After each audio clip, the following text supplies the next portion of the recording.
I'm Derek Peterman. I'm a sales engineer with Photon, and I'm going to spend a few moments talking about the NanoScan. Lots of our NanoScan customers came to us because they were struggling to find a reliable way to characterize their lasers and optics. Is it right for you? Let's take a few moments and find out. The NanoScan uses a beam profiling technique that not many people are familiar with, so let's briefly describe it. We mount two slits on a rotating drum at right angles. The beam is directed into the NanoScan aperture, and the slits rotate into the path of the beam. There's a detector behind the rotating drum.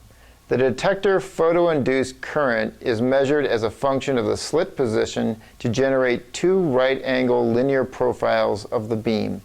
Since the slit allows only a small amount of the beam power to fall onto the single-element detector, most beams can be measured without additional optics to attenuate the beam power, simplifying the profile measurements.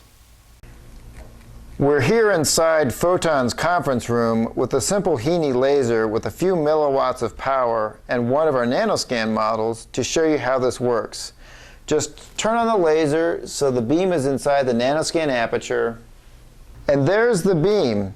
In addition to the beam profile, the software calculates beam width, beam position, Gaussian fit, and other beam parameters.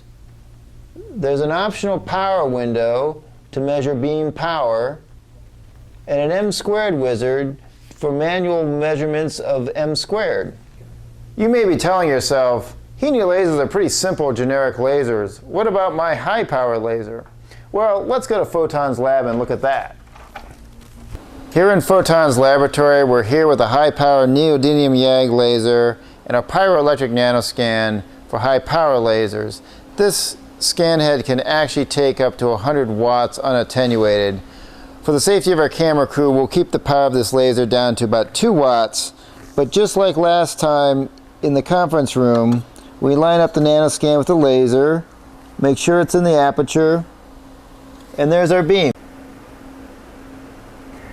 We get real-time feedback as we add a lens along the beam path. This lens changes the beam size from 1,000 microns to 100 microns, and yet the NanoScan profiles the beam continuously. With a CCD or camera-based beam profiler, we would need to add additional beam attenuation optics to perform this type of analysis. The NanoScan has no such limitations and automatically measures the changing beam. Is the NanoScan something that would help you?